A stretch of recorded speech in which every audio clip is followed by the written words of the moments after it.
Bom dia a todos. Vamos tentar ser os mais pontuais possíveis. Já estamos com bastante número aqui de participantes, então vamos dar início a mais um webinar aqui da Câmara Brasil-Alemanha. Hoje trabalhando com um dos temas que tem a maior preocupação em cima de toda essa pandemia que a gente está vivendo do Covid-19, que é a situação econômica em meio de todo esse tempo de incerteza. A Câmara, então, a gente chamou o economista-chefe do Bradesco, Fernando Norato, para falar com a gente um pouquinho mais sobre toda essa situação. Então, ele vai fazer uma palestra para nós de mais ou menos meia horinha e depois a gente vai conseguir ter uma abertura para perguntas e respostas de todos os participantes em cima de tudo que foi falado. Tá? Então, agora só falando um pouquinho da parte operacional em si do Zoom, para a gente conseguir maximizar a utilização de todo mundo. Obviamente, vocês vão ter dúvidas e perguntas durante toda a apresentação que o Fernando vai fazer para a gente. A única coisa que eu vou pedir para vocês é o seguinte: finalizarem e funilarem as perguntas de vocês na parte do Q&A. Então, o que é isso? Na barrinha aí debaixo do Zoom, vocês têm algumas opções de botão, tá? E do lado do número de participantes tem um que chama Q&A, que é perguntas e respostas. Então, a partir do momento que vocês tiverem dúvidas, questionamentos sobre isso, eu peço por gentileza que funilem as perguntas de vocês por lá, tá? E daí, no final da apresentação do Fernando, a gente consegue começar a conversar e ele tira as dúvidas de vocês depois mediadas por mim, tá bom? Então, espero que todo mundo tenha uma ótima apresentação. A gente vai disponibilizar depois esse webinar no nosso canal do YouTube, então podem ficar tranquilos depois do compartilhamento. Então, Fernando, gostaria de dar a palavra para você. Vou até fechar aqui o compartilhamento da tela para você conseguir apresentar a sua apresentação. Só um minutinho. Obrigado, Fernanda. Estão todos me ouvindo aí, né? Estão me ouvindo bem. Olha, primeiro é um prazer enorme estar aqui com vocês hoje. Para nós do Bradesco é uma grande honra. Eu diria que, pessoalmente, eu sou fã do universo alemão, das empresas alemãs, inclusive da cultura. Então, é muito bom poder falar com vocês. A gente tem a chance de dividir o nosso cenário. Eu tenho hoje aqui comigo também 3 colegas, quer dizer, o Marcelo, a Priscila e o Alexandre. Eles são da área comercial do banco, que atende as empresas multinacionais. Nós temos sob a direção do Leandro Borges, quer dizer, uma equipe dedicada a cuidar de empresas grandes e mesmo das câmaras de comércio, das embaixadas. Então, fiquem à vontade para acioná-los. Eles estão aqui também para me ajudar a responder eventuais perguntas mais voltadas ao dia a dia do negócio das empresas. Aproveitem essa oportunidade também. Então, de novo, Marcelo, Alexandre e Priscila, obrigado. Obrigado a todos vocês que estão aqui. E, por último, para fechar, o Bradesco é membro da Câmara Alemã também. Eu confesso que eu soube disso ontem, mas é muito bom ter vocês como, né, somos colegas, portanto, da Câmara, e para a gente é ótimo poder trocar essas impressões com vocês, tá? Então, eu vou dar sequência aqui na minha tela, eu vou dividir, vou só pedir para a Fernanda, eventualmente, se tiver algum problema, me mandar no chat aqui. Eu imagino que está tudo correndo bem. Então, eu vou dividir a minha tela aqui, tá certo? Para vocês poderem enxergar. Vamos ver se está todo mundo vendo bem. Fernanda, só me dá um ok que está tudo certo. Vocês estão vendo aí a apresentação, por favor.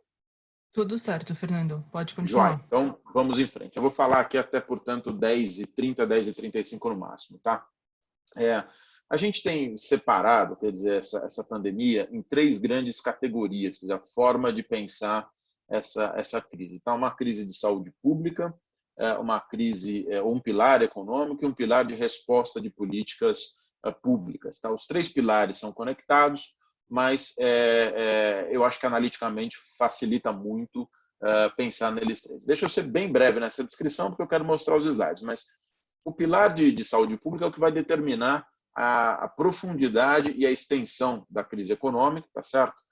Nós só vamos ter mais segurança para reabrir as empresas, para reabrir a economia, quando nós tivermos mais informações a respeito da imunidade adquirida pelas pessoas nesse vírus e quando os sistemas de saúde estiverem mais preparados, seja com equipamentos, seja com leitos para poder absorver novos pacientes. Tá? Essa discussão no mundo todo, aliás, a Alemanha é um dos países que tem liderado essa discussão, tá certo? Mas essa é a discussão no mundo todo. Então, eu diria que enquanto não tiver um remédio ou uma vacina eficiente, os economistas estão bebendo dessa fonte de informações, ou seja, olhando o número de casos para tentar, número de casos, número de leitos, taxa de internação, a imunização adquirida, para tentar inferir os outros dois pilares. Tá? No pilar econômico, o que eu tenho para dizer para vocês é que ali onde está o grande, né, problema, o tema da nossa conversa, óbvio que é um tema de saúde pessoal, pública, que é muito mais grave, mas o pilar econômico é muito importante. E aqui os dados são, não tem outro adjetivo, pessoal, mas os dados são infinitamente piores do que aqueles que nós imaginávamos há 2 meses atrás. Está no mundo todo, né? Estados Unidos, Europa, Ásia, Brasil, quer dizer, os dados vão ser todos bastante piores. E o crítico nesse segundo pilar é evitar que haja um colapso do sistema econômico, porque se a crise for transitória, quer dizer, se existe um horizonte ali do outro lado da ponte, não, uma luz no fim do túnel, quando essa crise de saúde pública do primeiro pilar passar, a gente precisa que as empresas estejam vivas, que as famílias estejam saudáveis, que os empregos sejam preservados. Então, o fundamental desse segundo pilar é evitar o colapso do sistema econômico, o que já nos leva imediatamente ao terceiro pilar, que é o pilar da resposta de política pública, que precisa ser monumental. Quer dizer, a gente está se conhecendo hoje, muitos de vocês nós não tivemos contato ainda. Eu sou super fiscalista, acho que, também, de novo, pegando o exemplo da Alemanha, países como a Alemanha estão muito mais certos do que errados quando demandam e querem que seja feita uma austeridade fiscal de longo prazo, mas o momento é um momento excepcional e requer medidas excepcionais. Portanto, os governos vão ter que intervir, é o único agente capaz de trazer valor presente nesse consumo perdido de hoje e mobilizar recursos da sociedade, que vão ter que ser pagos depois por nós mesmos, pelos contribuintes, pelas empresas, tá certo? Mas ele é o único agente junto com os bancos centrais para evitar esse colapso econômico. Então, esse é o desenho, eu diria, analítico que a gente tem para essa discussão. Vamos ver o que a gente já aprendeu a esse respeito, tá? E olhar um pouco aqui os dados. Então, começando aqui um pouco ainda pelo primeiro pilar, eu diria que o que a gente tem visto é que o número de casos novos, tá, tem se estabilizado no mundo. Tem vários gráficos, várias formas de medir. A gente mede a partir, infelizmente, o único dado confiável é o número de letalidades. Então, a gente mede a partir de letalidades, tem lá uma taxa estimada de casos novos no mundo. E o que tem acontecido aqui no mundo todo, o número de novos casos tem melhorado, né? Em particular, isso tem sido verdade na Europa, isso produz alguma expectativa de saída da crise, tá? Isso, inclusive, eu apesar de ser concorrente nosso, mas assim, tudo bem, deve ser da Câmara, esse é um estudo que o Deutsche Bank fez, tá? Basicamente estimando datas de reabertura de alguns países. O Brasil é a estimativa nossa, lá do Bradesco, tá? E mais ou menos coincide com o que a gente tem visto aqui para o caso do estado de São Paulo. E dá para ver que, assim, eu diria que a segunda quinzena de maio, a gente deve começar a ver alguma coisa na primeira quinzena, mas a segunda quinzena de maio nós devemos ver uma lista exaustiva de países tentando medidas de abertura, tá? E vai ter um aprendizado muito grande nesse processo de como as economias vão se comportar, mas essencialmente como o vírus vai se comportar nesse novo ambiente, que deve ser um ambiente ainda controlado, né, com protocolos de uso de máscara, de aglomeração, tudo isso vai ser verdade. Mas eu acho que há um mês atrás nós não tínhamos a menor perspectiva de ter uma reabertura, tá certo? Hoje a gente consegue ver que a segunda quinzena de maio vai ser concentrada bastante em vários países testando abertura, tá? Então, do pilar de saúde, do primeiro, eu diria que se por um lado a gente não tem uma solução definitiva, um remédio, uma vacina, por outro, o sistema de saúde está ganhando tempo, novos leitos estão sendo adicionados, novos materiais de saúde estão sendo adicionados para os médicos e para os pacientes, para que a gente possa dar conta dessa saída. Indo para o segundo pilar, que é o econômico, né? Ainda no mundo, a gente já entra no Brasil daqui a pouquinho. Por que estratégias de saída têm que começar a ser desenhadas? Né? Obviamente, sempre preservando a vida e protegendo as pessoas. Por conta de coisas como essa que vocês estão vendo na tela. Esse é o indicador semanal do PIB dos Estados Unidos. A queda, até agora, isso aí é acumulativo, tá? Então, o trimestre vai terminar muito pior do que vocês estão vendo agora. Mas a queda até agora é de quase 10% do PIB do segundo trimestre, tá, em termos anualizados. Olha o que aconteceu na crise de 2008. Isso não passou de 4. A gente está falando de uma queda anualizada que já é 2 vezes maior, e casas americanas que projetam PIB em altíssima frequência, Goldman Sachs, JP Morgan, estão estimando quedas da ordem de 30% a 40% para o PIB do segundo trimestre, quer dizer, é um colapso completo da economia americana, incluindo aqui o emprego. Né? Quando a gente olha aqui o número de pessoas que estão continuamente pedindo seguro-desemprego, são quase 12 milhões ao todo. Isso é quase o dobro do pior momento que foi a crise de 2008. Então, precisa se pensar uma solução que equacione o tema de saúde pública com o tema econômico. É isso que a gente está vendo acontecer no mundo todo. Tá? Só para não ter um tom muito pessimista aqui ainda no global, eu diria que esses 12 milhões, no caso dos Estados Unidos, a gente sabe que o mercado de trabalho lá é bastante flexível, e sendo bastante flexível, eu acho que, né, passada essa transição, não sei se vai demorar 3, 6, 12 meses, mas passada essa transição, eu esperaria que o desemprego não fosse de longa duração, fosse um desemprego de curta duração, diferentemente do que aconteceu em 2008. Tá? Bom, os resultados de estimativas do PIB global estão aqui, quer dizer, o FMI está prevendo alguma coisa como 3% de queda para o mundo. Tá? Aqui estão os principais países, regiões, a área do euro aqui 7,5% de queda. Essas são as nossas projeções, DPEC é o Departamento de Pesquisas e Estudos Econômicos do Bradesco. A gente tem uma queda um pouquinho maior, mas está todo mundo falando de uma contração dessa ordem de grandeza, que é a pior queda em quase 100 anos, desde a crise de 29. Tá? Aqui estão os deltas, né? Ou seja, quanto se estimava antes da crise, quanto se estima agora para o PIB de cada país, e você mede essa variação, tá certo? Então, o Brasil, o FMI estimava um crescimento de 2, está estimando uma queda de 5,5, é uma piora de 7,5 pontos. A Alemanha está aqui, ó, né, assim, 8 pontos de queda, e a Itália e a Espanha, dentro da área do euro, são os 2 países com maior variação. Os menores estão aqui, os produtores de petróleo e a China e a Índia, tá certo? Então, essa é um pouco a história. Terminando aqui o global, para a gente entrar em Brasil, vamos para o terceiro pilar que eu mencionei, é a resposta. Quer dizer, a resposta de política pública no mundo tem sido monumental. Nós estamos falando de países com 15% do PIB aqui de resposta em gastos públicos, Reino Unido, Estados Unidos, Alemanha 11%, o Brasil, o número atualizado agora está em 4,5%, a gente está vindo um pouco mais para cá, tá certo?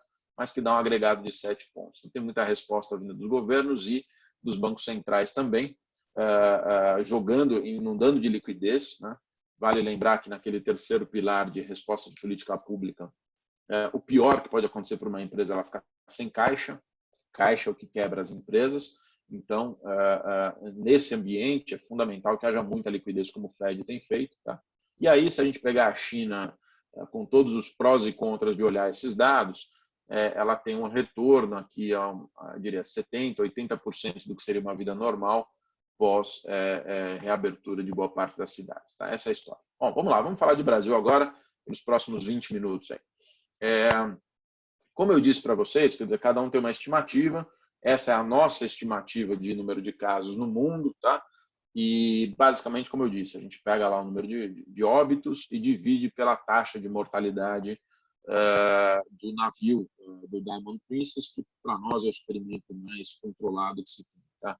E aí o que a gente pode dizer a respeito do Brasil é que a nossa curva não é nem tão boa quanto, digamos, Coreia ou China, mas está longe de ser tão íngreme quanto foi na Itália, na Espanha ou mesmo nos Estados Unidos.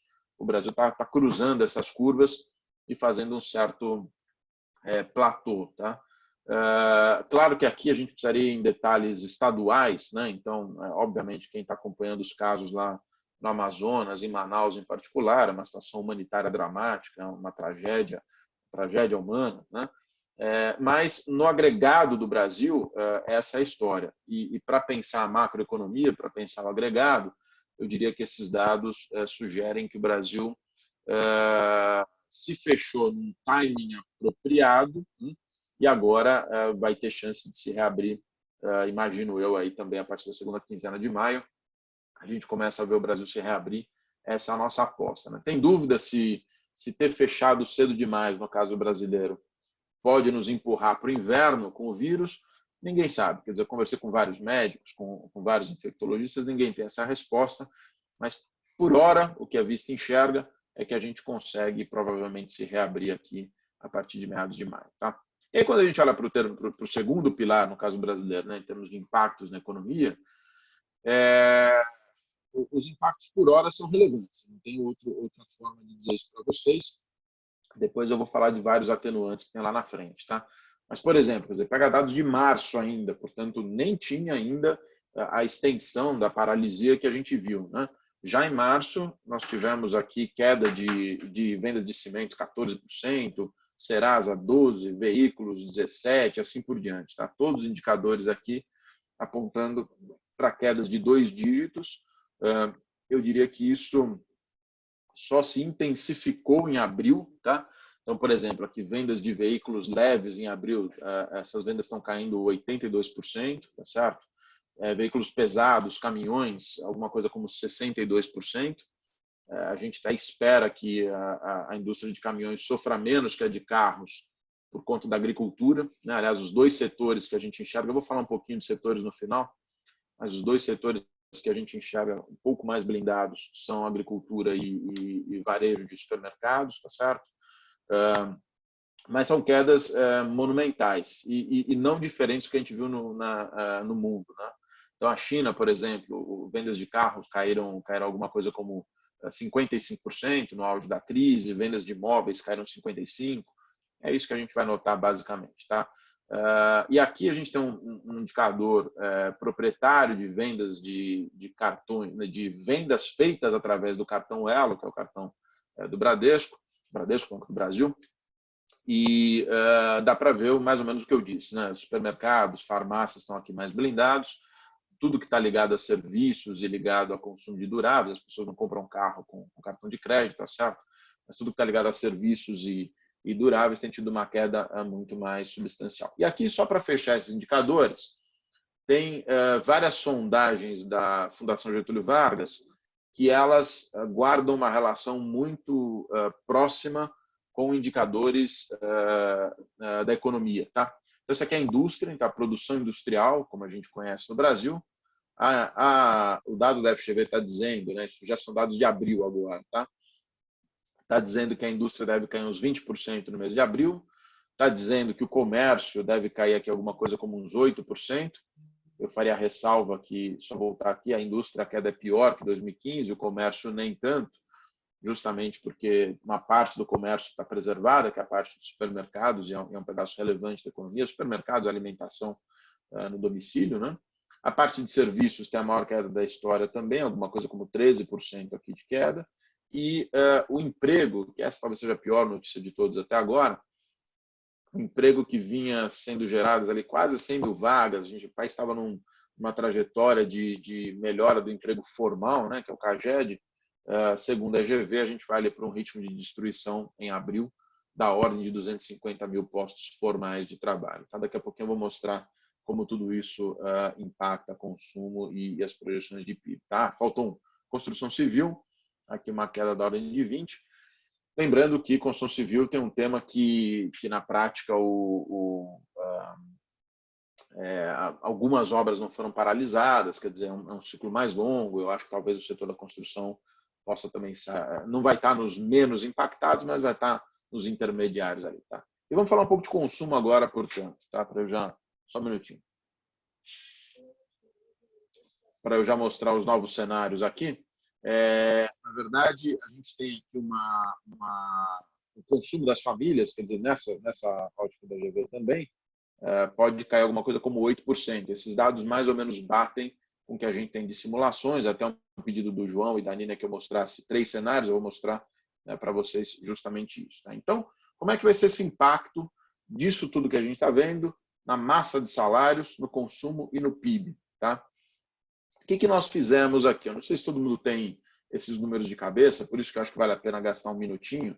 Mas, basicamente, o Brasil tem 53 milhões, eu estou olhando o relógio aqui só para não furar muito tempo com vocês, tá? O Brasil tem 53 milhões de trabalhadores formais, tá? Cujo rendimento médio é da ordem de R$ 2.900, isso dá uma massa de 150 bi por mês, e tem 41 milhões de trabalhadores informais, que ganham, em média, R$ 1.400 e 56 bilhões de massa ao todo. Tá? Tem dois programas de governo que estão atuando sobre esses dois grupos. Né? Tem o voucher de R$ 600, sendo dado aos informais, e tem o programa de complementação da folha de salários para as empresas que reduzirem jornada. Isso vai ser complementado com o seguro-desemprego. Certo? Então, no caso dos informais, a gente simulou uma queda de 50% da renda deles e devolveu para eles os R$ 600 do governo. Então, a massa dos informais, ela cai pouco, ela cai 1,5%. Tá? Os formais, a queda é maior, porque você vai ter aqui um efeito de 25% de queda da renda. O seguro-desemprego não complementa muito a renda desses trabalhadores, uma queda de 10%. Quando você acumula os dois, dá uma queda da ordem aqui de 12%, que é similar àquele número da FGV que eu mostrei, né? Para o consumo. A massa caindo 12%, o consumo das famílias cai uns 8% e o PIB cai uns 5%. Essa é a nossa estimativa. Isso só o efeito da queda, a gente não está falando ainda da retomada. Tá? Então, reparem que a gente está aqui concentrando números, né? Falei aqui de vários indicadores, mas os números se concentram aí, vocês vão ver, numa queda de PIB que vai lá de -1, -2 até -5, -6. Quer dizer, esse é o range que a gente vai discutir. Tá? E aí, quando eu coloco, né, então, estou falando aqui da queda, quando eu coloco algum retorno para a economia, então, dessa simulação de massa, um PIB que volta a acelerar aqui no terceiro e no quarto trimestre, está falando de um consumo que, ao invés de cair 5,5%, ele cai 4%, um PIB que, ao invés de cair 5,5%, cai 4,5%, alguma coisa nessa vizinhança. E aqui estão os três cenários, como eu tinha prometido para a Nina e para o João, que a gente tem visto. Tá? Tem várias formas da gente tentar fazer cenários alternativos. Tá? Essa é uma das formas, baseada na data de abertura provável. Tá? Qual que seria uma outra alternativa? Outra alternativa seria estressar setorialmente o que vai acontecer, tá? E imaginar que, independente da data de abertura, você vai ter uma retomada mais lenta ou você vai ter uma segunda onda. Tá? Então, quando a gente faz os cenários que a gente chama de bottom-up, né, estressando os setores, isso dá quedas maiores do que esse número aqui que vocês estão vendo. Quer dizer, a gente tem cenários ali que dão quedas de PIB da ordem de 7%, 8%. Tá?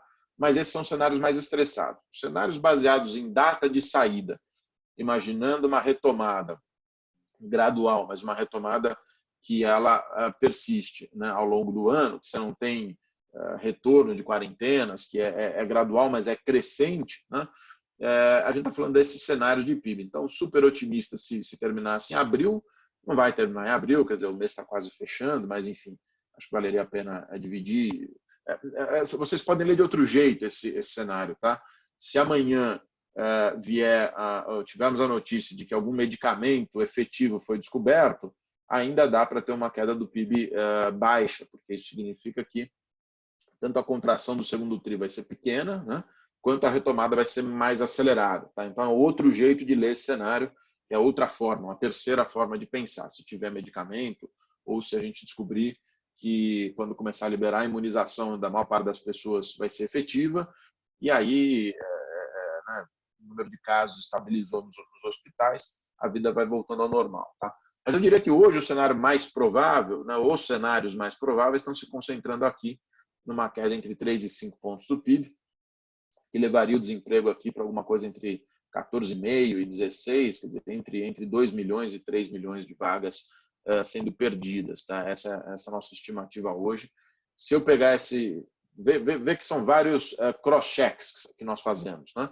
Então, se eu pegar essa queda aqui de ocupação, ela me leva a um número similar de queda do consumo, aqueles 4,5% que a gente tem falado, que é o que nós temos visto. Tá? Bom, esse é meio que o segundo pilar, no caso do Brasil, né, os impactos econômicos. O terceiro pilar, que é o pilar de resposta de política pública, está aí, já foram anunciados 304 bilhões de gastos públicos diretamente ligados ao combate ao coronavírus, seja o voucher, seja as medidas de financiamento à folha, seja a transferência para estados, seja medidas emergenciais para o sistema de saúde. Tá? Isso dá 4,5% do PIB, né? Lembra, eu falei, aquela tabela lá de cima era uma comparação global, a gente preferiu manter os números como aquela instituição fazia, mas a nossa conta é que isso dá uns 4,5% do PIB. Tá? E se o PIB cair 4%, que eu diria que vai aquele cenário intermediário entre 3 e 5%, né? Se ele cair 4%, com essas medidas, a dívida pública vai saltar de 72% do PIB, mais ou menos, para 89% do PIB. São uns 15, 17 pontos de piora da dívida pública. Tem muita gente me perguntando se isso é razoável, se isso não vai criar um problema grave de endividamento. A resposta que eu tenho para dar para vocês a essa altura como os economistas costumam fazer, é um grande depende, tá certo? Mas a minha visão é um pouco mais generosa. Em que sentido? Se as medidas, se os gastos... Deixa eu refrasear. Primeiro, assim, não, como eu falei no início, não tem outro agente na economia capaz de, neste momento que a gente está vivendo, arregimentar recursos da sociedade para poder transferir para as empresas, famílias, para os mais vulneráveis. Então, tem que ser o governo. Então, vai ter que fazer o que tiver que ser feito. Essa é a minha primeira observação. A segunda é, se as medidas ficarem circunscritas ao ano de 2020, né, ou enquanto durar a crise, se ela se estender um pouco para 21, mas o tal do orçamento de guerra, né, que o Rodrigo Maia tem chamado, se ele ficar apartado dos gastos de médio prazo, não vejo razão, honestamente, para que isso seja uma grande preocupação de longo prazo do país. Você vai estar mais endividado, você vai estar com nível de precisando fazer reformas ainda mais profundas lá na frente, então não me entendam mal. O Brasil vai sair pior, vai ser mais endividado, mas tendo que fazer as mesmas reformas que ele tinha que fazer antes, reforma tributária, reforma do tamanho do Estado, as privatizações, abertura da economia, enfim. Então, eu só quero dizer que nessa situação, que não é uma crise nossa, idiosincrática brasileira, o governo vai ter que gastar o que tiver que gastar e depois a gente vai ter que pagar essa conta. Parte vai ser aumento de imposto, eu acho, inevitavelmente. Tá? Espero que seja a menor parcela seja paga via aumento de imposto e a maior parcela seja paga via uma certa dilatação dos prazos, né?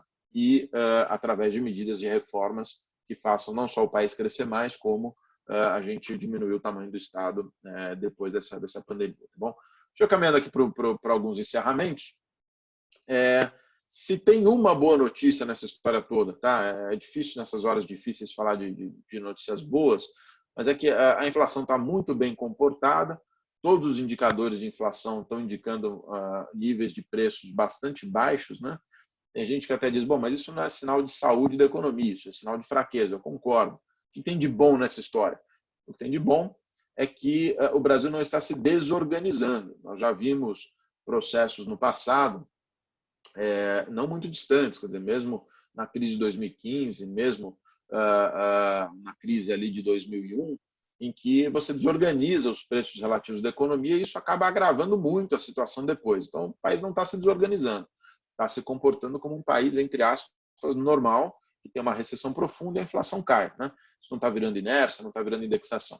E o segundo efeito colateral positivo de ter uma inflação baixa, eu já volto nesse gráfico, é que você vai poder cortar os juros. Tá? Então, por que não está tendo inflação nesse momento? Está tendo inflação porque, apesar do câmbio ter desvalorizado bastante, né? Então aqui a gente vê uma desvalorização da moeda, eu vou falar do câmbio por último, as commodities em dólares caíram. Então, o efeito combinado da queda das commodities com a depreciação do câmbio está sendo desinflacionário para o país. Né? Os preços em reais estão caindo. Tá? E aí, agora sim, chegando na parte de juros, eu diria que quando eu combino essa inflação baixa, commodities em queda, com a queda da atividade, tudo sugere que o PIB brasileiro caindo entre 3 e 6, a média seria 4,5 aqui, mesmo com câmbio da ordem de 5,40 a 5,50, a taxa de juros, a taxa Selic sugerida pelos modelos do Banco Central, ela é abaixo de 2%. Então vai ter muito espaço para corte de juros. Tá? Eu sei que nesse momento de dúvida, de incerteza, às vezes o juro não ajuda muito, mas muito não atrapalha você ter uma situação em que o país pode cortar a taxa de juros, seja porque isso melhora a dívida pública, seja porque isso melhora o custo de carregamento da dívida das empresas quando ele é pós-fixado, tá certo? Seja porque algum estímulo para a economia você acaba produzindo. Então, esse é o único side effect, aí, o efeito colateral positivo de você ter uma inflação baixa. Tá? que o juro real, né, como a gente mede, já está negativo. Lembrando que isso não tem nenhuma característica de repressão financeira, como houve no passado no Brasil. O juro negativo por inflação baixa é sim um estímulo deliberado num processo de inflação baixa. A gente viu isso acontecer no mundo todo, quer dizer, as empresas alemãs aqui sabem bem do que eu estou falando lá para a zona do euro. Tá? E aqui eu tenho a curva de juros longa, eu coloquei ela aí só para levantar o ponto da ação do Banco Central, né? Mas aqui, enquanto a taxa Selic está caindo, vocês vão ver aqui a taxa curtinha está baixa, as taxas longas estão muito altas ainda, né? 9%, 10%. Por que as taxas longas estão altas? Porque tem dúvidas sobre o ponto que eu acabei de mencionar. Será que a dívida, o crescimento da dívida no Brasil vai ficar circunscrito ao ano de 2020, né? Ou os congressistas, o governo, o judiciário, enfim, vão gastar muito mais, vão fazer uma farra fiscal nos próximos anos. Se fizer uma farra fiscal, esse prêmio de risco vai permanecer. E deve permanecer. Quer dizer, é correto que permaneça, porque vai refletir essa piora do crédito brasileiro. Dito isso, essa PEC que permite ao Banco Central comprar a dívida pública deve fazer com que essa curva de juros também feche, ou seja, com que também caiam os juros longos, porque o Banco Central vai começar uma espécie de QE, um quantitative easing no Brasil, muito em breve. E para um momento de crise, isso também é apropriado. Isso reduz o custo de prazos mais longos. É verdade que nem os bancos, nem as empresas querem se endividar, nem emprestar, nem se endividar em prazos longos, mas tudo isso ajuda você a trazer o custo da dívida de modo geral mais para baixo. Tá? Bom, falando do câmbio e setores, eu vou pedir desculpas para a Fernanda, que eu vou gastar 5 minutos a mais que eu tinha prometido, mas a gente encerra ali às 11, quer dizer, eu encerro 10h40 em ponto, e às 11 a gente termina. Vamos lá, falando da moeda, quer dizer, o real tem estado acima do que a gente considera o nível de equilíbrio. Isso aqui é a taxa de câmbio nossa, né? Hoje ela está 5,30, isso aqui estava atualizado até segunda-feira. É um nível bem mais depreciado do que a nossa média histórica, e ele só perde, entre aspas, em termos de desvalorização, para o período da eleição do Lula lá em 2002, que a taxa de câmbio a preços de hoje teria chegado a 7. Tá? Então, assim, é um primeiro indicador de que o câmbio está acima do equilíbrio. Tá? Um segundo indicador é esse. Quando a gente pega um câmbio de 5,20, por exemplo, tá? O déficit externo brasileiro ele vai zerar nos próximos 12 meses, e um país que tem uma taxa de poupança baixa como o Brasil, que é pobre, que precisa importar bens de capital, em particular das empresas alemãs, né, para desenvolver a sua economia, não pode ter um déficit zero. A gente tem que importar bens e equipamentos, tá certo? Então, o câmbio está acima do equilíbrio. Então, em um momento de normalidade, eu diria que a taxa de câmbio tem que voltar para baixo de 5,20, para baixo dos 5,30 que a gente tem vivido. Quando isso vai acontecer, é muito difícil estimar, tá certo? Porque no curto prazo vai prevalecer o quê? Vai prevalecer, desculpa, só voltar aqui. Vai prevalecer o fortalecimento do dólar no mundo, vai prevalecer a incerteza com os emergentes, então vai ter uma saída de recursos dos emergentes que é muito substancial, é a maior da história, tá? E vai prevalecer o corte de juros do Banco Central brasileiro, que vai tornar nosso diferencial ainda menor. Portanto, tudo isso joga contra a taxa de câmbio no curto prazo. Eu não me surpreenderia em ver o câmbio visitando aí 5,60, 5,60 nos próximos meses, com essa combinação de fatores. Tá? Mas se a gente se transportar para daqui 6 meses, 8 meses, a economia global voltando a operar, ainda que não a 100%, mas voltando a ter algum grau de normalidade, né? O Brasil voltando a ter algum grau de normalidade e o déficit público ficando circunscrito ao ano de 2020, eu diria que a taxa de câmbio tem que apreciar desses patamares. A nossa estimativa é que ela devia voltar lá para perto de 4,80 no final desse ano, e ano que vem algo mais perto de 4,50, 4,40, para ser compatível com as contas externas. Então, o Brasil tem reservas, o risco de crédito externo é baixo, a dívida pública é baixa, o passivo externo do país é primordialmente feito por empresas internacionais que estão aqui, o FDI, como a gente fala, que não vão embora da noite para o dia. Então, eu estou bem tranquilo com o balanço de pagamento, o setor externo brasileiro. Tá? E aqui, realmente, ao final, quer dizer, a nossa matriz de riscos setoriais, tá? A gente Nós pegamos 65 setores aí, que vão desde distribuição de combustíveis, shoppings, aviação, enfim, e classificamos esses setores entre setores que vão sofrer um alto impacto da crise, um impacto intermediário, um impacto baixo. Tá? Claro que tem algum grau de arbitrariedade nessa classificação, mas há uma combinação da nossa experiência com o que a gente está vendo no mundo e alguma modelagem. Tá? E aqui o que tem dentro de cada coluna, cada célula, perdão, é o peso no PIB desses setores. Então, por exemplo, o setor de serviços, que vai sofrer um impacto alto, pesa 25% da economia brasileira nesse momento. Tá? Então, se a gente somar todos os setores que vão estar submetidos a um alto impacto, nós estamos falando aqui de 45% do PIB que vai ter um grande impacto. Tá? 37% aqui impacto intermediário e baixo, essencialmente concentrado aqui a agricultura, algumas partes da indústria de alimentos, alguns serviços essenciais, como inclusive sistema de saúde, pesam aqui um pouco menos do PIB. Então, metade da economia praticamente está sujeita a um impacto alto. Tá? Agora, isso conta pouco a respeito do retorno. Isso é o impacto inicial, depois o retorno também vai depender muito. Eu diria que a indústria tende a se recuperar melhor, a indústria do comércio, o setor de serviços, em particular, aqueles serviços associados à interação, né? Ou seja, shoppings, o comércio, o serviço de restaurantes, de bares, ele tende a levar um pouco mais de tempo. Tá? Então, na ótica setorial, quer dizer, a gente tem essa lógica, tá? Só para dividir alguns dados. O setor de comércio tem 18 milhões de pessoas empregadas, dessas daqui, basicamente 7 milhões são informais, e quando eu somo setores de serviços sujeitos a impactos maiores, construção, educação, serviço doméstico, alojamento e alimentação, dá mais uns 18 milhões também. Então, aqui estão os grandes impactos em termos de ocupação e renda. Tá? Tem uma outra característica do Brasil, é que você tem quase 5 milhões de trabalhadores acima de 60 anos de idade no setor de serviços. Portanto, isso é um desafio para a retomada. Se você tiver uma retomada via uma saída vertical, né? Uma parte importante do setor de serviços vai ter que contratar outras pessoas, porque tem aí 4 milhões e 700 de trabalhadores acima de 60 anos de idade, né?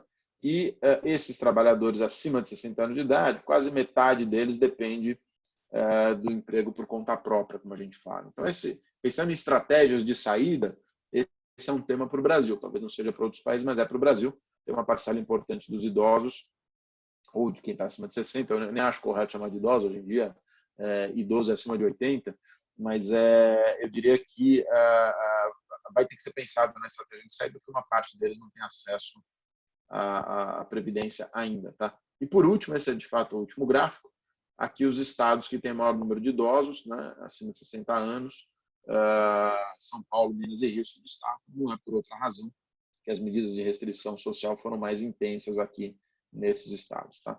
Então, hoje nossas projeções são essas, elas valem nada, eu diria honestamente, valem muito pouco, porque elas estão desatualizadas. A última vez que nós divulgamos foi em 31 de março, nós devemos divulgar uma nova nessa sexta-feira, com novas projeções. Tá? Eu diria que hoje a nossa cabeça é um PIB que encolhe entre 3% e 5%, tá? Uma inflação que fica ainda abaixo de 3%, fica em torno de 2%, uma Selic que vai para 2%, 2,5%, tá? E um câmbio aqui que termina o ano perto de 4,90. Essas são as nossas principais ideias hoje. Assim que publicar, eu divido com a Câmara também, vocês podem ter acesso. Eu vou parar por aqui, Fernando, para encerrar em 35 minutos, então, gastei um pouquinho mais do que eu tinha prometido, mas para poder a gente ter um tempo aí para o Q&A. Só queria a sua orientação, se eu mesmo agora vejo as perguntas no Q&A ou se você vai ler e eu respondo, por favor. Obrigado. Pode deixar, Fernando, que eu leio para vocês, tá? Até ia convidar também o Marcelo, a Débora e a Priscila para ficarem à vontade também agora para responderem qualquer tipo de pergunta agora que eu for fazer. Fernando, então, gostaria de agradecer pela apresentação. Foi ótimo entender um pouquinho mais sobre o cenário. A gente fica muito complicado, né? A gente não sabe muito bem a confiar. Então, agradeço aí pela apresentação. Então, sem me estender muito, vamos partir então para as perguntas dos participantes aqui do webinar. A primeira pergunta que a gente tem, Fernando, é do Wagner Nunes, da Schenck Process do Brasil. Ele pergunta qual é a visão do Bradesco para as políticas dos juros de empréstimos dos bancos privados em socorro às empresas que necessitarão de recursos para se reerguer ou até mesmo se manterem durante a crise, o pós-Covid-19. Né? Joia, eu vou depois também pedir ajuda para o Marcelo e para a Priscila, mas assim, o que aconteceu? Deixa eu separar em dois momentos aqui, tá? Teve um primeiro momento, bem no início da crise, pessoal, que a gente tem que ser muito franco nessas horas, em que teve um pânico generalizado sobre o que aconteceu com o caixa, tá? Das empresas, dos bancos, das famílias. Quer dizer, enquanto você não enxergava a extensão da crise, não tinha a menor hipótese de qualquer um abrir mão de caixa. E todas as empresas, os nossos clientes, queriam caixa também, queriam ter acesso a esse caixa. E isso levou no primeiro estágio, né, até alguma precificação diferente do que a gente está vendo. Estou falando dos primeiros dias. Tá? Logo na sequência, veio uma série de iniciativas do Banco Central, do governo, para dar conforto de liquidez, para dar conforto de capital, regras de Basileia, para dar conforto na captação bancária, na tal da letra financeira garantida. Tudo isso mudou. O nível de conforto de caixa hoje dos bancos é infinitamente maior. Não que ele não fosse, o caixa era ótimo no início, só que a gente não sabia o tamanho da crise, não sabia se todo mundo ia simplesmente deixar de pagar e, né, o fluxo de recebimentos ia ser zero. Isso está começando a se equacionar. Então, o que nós temos hoje não houve, depois desse momento inicial, quer dizer, que durou uma semana e as taxas voltaram, tá certo?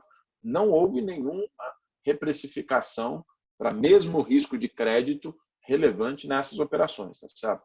Não teve um processo de alta de juros, até porque os bancos entendem nesse momento que não adianta nada, não só a gente asfixiar o cliente, como ele não sai vivo, ele tem que sair, não literalmente, mas tem que sair vivo do outro lado, porque o pior que pode acontecer para os bancos é a gente não receber, porque vai todo mundo quebrar. Então, os bancos estão se vendo como parte da solução e não como parte do problema. Quer dizer, eu espero que isso seja percebido também, mas não teve aumentagem de juros. Cada linha tem seu preço, obviamente, cada empresa tem sua situação de crédito, isso não dá para dar uma resposta que vale para todos os casos. Então, empresas que antes da crise já não eram viáveis ou já tinham um balanço muito vulnerável, continuam tendo, vão até ser agravadas, não no rate de crédito, mas vai ter sua situação agravada, então o preço do crédito não muda muito, tá? Mas eu diria que de um modo geral não, de forma generalizada não houve piora, tá? Não sei se o Marcelo ou a Priscila querem fazer algum complemento.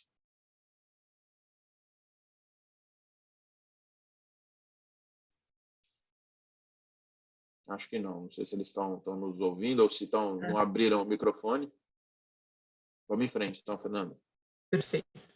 Vamos lá, Fernando. A próxima pergunta que a gente tem, deixa eu ver aqui, é do Abraham Pazalo Júnior. Ele queria que você comentasse um pouquinho mais sobre a expectativa do crescimento mundial. Acho que é muito extensa essa pergunta, a gente pode entrar em várias segmentações, mas se você puder dar uma breve opinião sua sobre essa expectativa, para a gente conseguir também analisar esse cenário.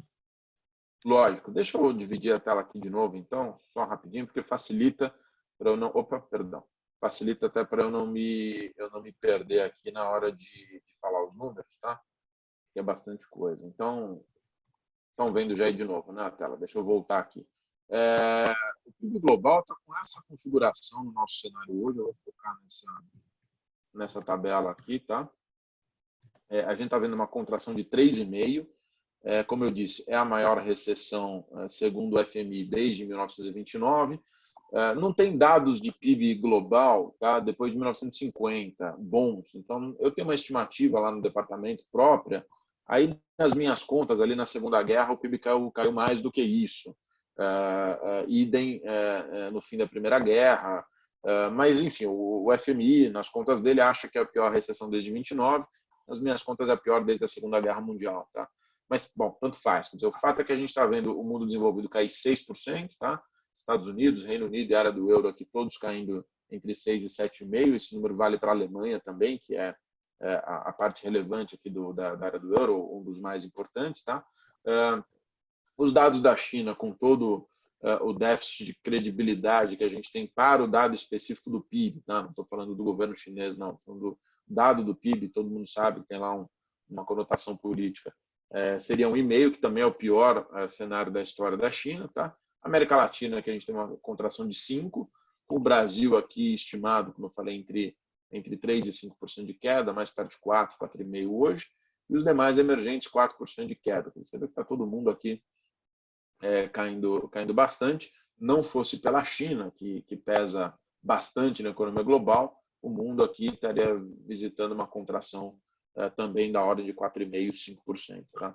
Então é isso. Agora, eu acho, só para não ficar aqui num tom muito, deixa eu parar aqui a apresentação, num tom só muito pessimista, eu acho que tem uma característica dessa crise, eu quero acreditar nisso, pelo menos por enquanto, que é muito diferente das outras que nós vivemos. Né? Ela é uma crise comum, não é uma crise de ninguém ao mesmo tempo, não é uma crise de gestão, de má gestão bancária ou das empresas, de excesso de alavancagem, não é uma crise do setor imobiliário, enfim. Por que eu acho que isso é importante? Pensar no diagnóstico da crise. Tá? Porque a recuperação pode nos surpreender. Tá? Vai nos surpreender certamente se for encontrado um medicamento, se for encontrado uma vacina. Eu tenho certeza que nós vamos ser surpreendidos. Eu acho que não apostar no medicamento ou numa vacina é meio que subestimar a capacidade humana, a capacidade dos cientistas de darem respostas. Pode ser que aconteça, a gente não ter uma vacina. Tinha um estudo esses dias, semana passada, falando que a gente vai assim até 2022. Eu me recuso a acreditar, porque entre ir até 2022 desse jeito ou construir hospital, a humanidade vai resolver construir hospital, construir respirador, produzir respirador para poder atender as pessoas. Então, eu acho que a gente pode surpreender com a velocidade de retomada por uma razão médica. Né? Segundo, de novo, é uma transição. Nessa transição vai ter que ter crédito. O crédito está começando a fluir. Se as empresas não quebrarem por caixa, elas saem vivas do outro lado da ponte. Saindo vivas, vai estar todo mundo mais endividado, os prazos de pagamento vão ter que ser dilatados, tá certo? Mas a economia volta a andar. Aqueles 12 milhões de americanos que perderam emprego, é estrutural? Aquilo vai ser como a crise de 2008, você destruiu o sistema financeiro? Acho que não. A hora que tiver uma estratégia de saída, muitos daqueles trabalhadores vão ser recontratados, em particular numa economia flexível como a americana, em que você trabalha por semana. Então, eu acho que a gente pode se surpreender com a retomada. Tá? Aliás, o FMI prevê uma retomada bastante forte para o ano que vem, um PIB global em torno de 5 aí, então acho que não fico muito pessimista com o médio prazo, não. Tá? Era isso, Fernanda. Perfeito, Fernando, obrigada. Vamos então para a próxima pergunta aqui. O Johnny Alstad pergunta qual a perspectiva para o setor do real estate, retomada de crédito e crescimento esperado, principalmente na Praça São Paulo, Fernando? Tá bom. Assim, aqui a gente tem um sinal. Primeiro, esse mercado estava vindo muito bem, né, no pré-crise, com queda de taxa de juros, com novos lançamentos, com uma demanda que era crescente. Tá? Então, acho que tem que separar em dois segmentos. Tem uma parcela da população, infelizmente, que vai perder emprego. Em geral, é a parcela mais vulnerável, tá certo? Que aí, eu diria que para o segmento de média, baixa renda, esse desemprego mais alto, o endividamento que vai surgir dali, né? Vai levar um pouco mais de tempo para que essas famílias tenham renda disponível para poder comprar um imóvel, tá? Mas mesmo para elas, e aí isso vale certamente para os segmentos médio-alta renda do setor imobiliário, mesmo para os mais baixos e certamente para o médio-alta renda, vai ter uma queda de juros relevante, né? A combinação de queda da Selic com esse easing quantitativo que a gente espera que o Banco Central faça, deve fazer a curva toda de juros se achatar. E aí, claro, não é um tema para agora, mas para quem sabe daqui 6 meses, 8 meses, quem sabe aí com remédio ou não, mas com essa crise de um tamanho menor, a gente vai nos transportar para um mundo de juros mais baixos, com aqueles que não perderam emprego tendo uma parcela, né, de pagamento do financiamento imobiliário menor, né, com preços de imóveis que possivelmente podem até cair um pouco. Então, aí, claro, tem que pensar nas duas óticas. Na ótica do comprador é bom, quem está construindo pode ter, né, ver a receita final, o VGV ali cair um pouco. Mas eu acho que, no geral, é um dos setores que eu vejo mais positivamente na retomada. Aonde que não vai funcionar isso que eu estou dizendo? Sem certeza, com o coronavírus dura muito tempo, né? Você não tem remédio. Se você reabre e tem uma segunda onda, tem que fechar de novo. Aí ninguém vai sair de casa para comprar uma casa, tá certo? Literalmente, vai sair de casa para comprar um apartamento, para comprar uma casa nova. Mas se você tem algum sentido de normalidade das coisas daqui a 8 meses, eu acho que as pessoas vão voltar a demandar imóveis sim, tá? Então é isso, Fernando, para não me alongar muito mais aqui nas respostas. Ótimo, Fernando, correndo um pouquinho contra o tempo, né? Mas vamos Claro. tentar fazer aqui mais alguns questionamentos aqui dos nossos Se participantes. você quiser agrupar alguns, também fica à vontade, tá, Prata? Tá. O Daniel, ele pergunta aqui, qual a expectativa do Bradesco sobre o impacto da crise política que vivemos hoje dentro da economia, dentro desse cenário econômico? Tá bom. Vamos lá. Assim, eu acho que tem uma questão muito prática aqui, que é o seguinte. Primeiro, até este momento, tá, que a gente consegue enxergar até agora, o Congresso tem tido a decisão de limitar os gastos ao orçamento de guerra. Tá? Eu acho isso muito importante como sinal. Nós já vimos momentos na história da economia brasileira em que o conflito entre legislativo e executivo se traduziu numa explosão do orçamento público. Foi o caso, claro, entre o ex-presidente Eduardo Cunha, da Câmara, e a ex-presidente Dilma, lá em 2014. Isso produziu uma crise enorme no país, certo?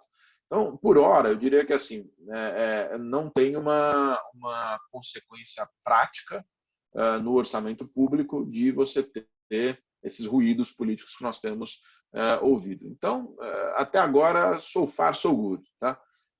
Pode virar um tema de irresponsabilidade fiscal? Eu continuo achando difícil enquanto a gente tiver essa presidência da Câmara, porque não é digamos, o propósito deles não tem sido arrebentar as contas públicas, tem sido um propósito até de colaborar com as reformas estruturais.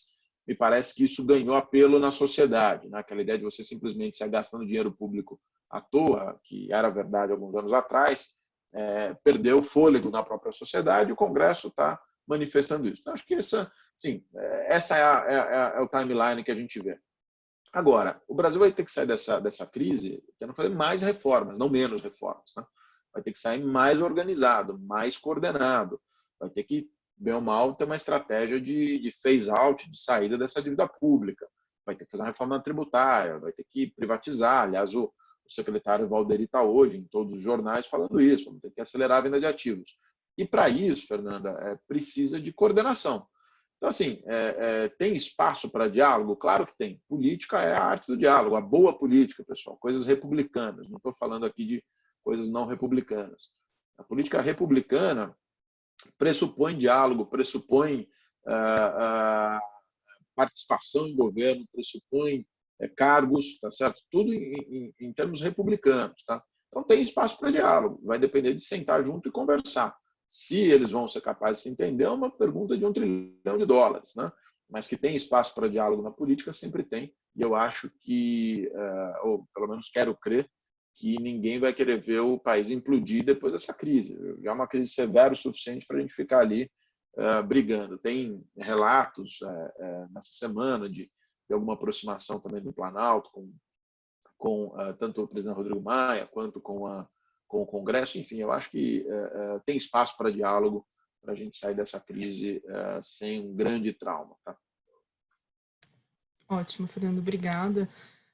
Para finalizar, então, infelizmente a gente está com pouco tempo, eu vou juntar duas perguntas que a gente teve, Claro. dois questionamentos que a gente teve de dois participantes, tá? Voltando um pouquinho sobre a questão da taxa de juros, tá, Fernando, que você comentou anteriormente. Então, tanto na questão, o Guilherme Gonick e a Alessandra Marília levantaram aqui. Então, por exemplo, na visão da Alessandra, ela não concorda que houve um aumento da taxa de juros. Então, ela fala aqui que os spreads foram ajustados ao risco real dos clientes e os custos de captação no mercado estão super voláteis. E sim, aumentaram, estão sendo repassados para os clientes. Todos os bancos estão operando assim, isso na visão dela. Ela queria entender um pouquinho melhor, tendo isso como variável, tá? E daí o Guilherme também falando sobre as taxas de juros, ele pergunta se existe alguma previsão de queda dos juros dos empréstimos ofertados pelos bancos. Tá. Ótimo, vamos lá. Isso que acho que foi a Fernanda, você falou? Alessandra, Não, Alessandra, perdão, a Alessandra. Alessandra falou. A volatilidade do custo de captação é exatamente isso que aconteceu. Não houve, de fato, aumento de spreads. Essa volatilidade do custo de captação se transmitiu, ela se transmite naturalmente para a curva de juros e o crédito é precificado na curva de juros. Ela foi sharp, foi super precisa na colocação dela. Vocês devem lembrar um dos gráficos que eu mostrei, quer dizer, deixa eu até voltar aqui bem rapidinho, mas basicamente o que a gente viu foi uma deterioração monumental da curva de juros. Eu não tenho aqui a série muito longa dela, tá? Mas essa curva de juros aqui onde é precificado o crédito, né? O crédito não é precificado na Selic. Os bancos, isso é no mundo todo, tá, pessoal? Não é o Bradesco, o sistema bancário brasileiro. A gente precifica o crédito na curva de juros, no prazo que você vai emprestar. Isso aqui antes da crise, só para vocês terem uma ideia, tá? Não tem aqui, mas antes da crise era alguma coisa como 6%, tá? A parte mais longa aqui. Isso virou 9%, explodiu, subiu 300 pontos. Então, a precificação ficou mais cara pela volatilidade. Dito isso, Alessandra, já houve uma pós-liquidez do Banco Central, pós-iniciativa da letra financeira garantida, já está havendo uma certa acomodação desse custo, dessa volatilidade do custo de captação, que vai diminuir. Quer dizer, para os bancos grandes, a letra financeira garantida não é um preço tão convidativo, é um preço similar, até um pouco mais caro do que a gente captaria em mercado, mas para os bancos médios e pequenos é um preço extraordinariamente baixo. Então, essa volatilidade do custo vai diminuir, então realmente não teve. Tá?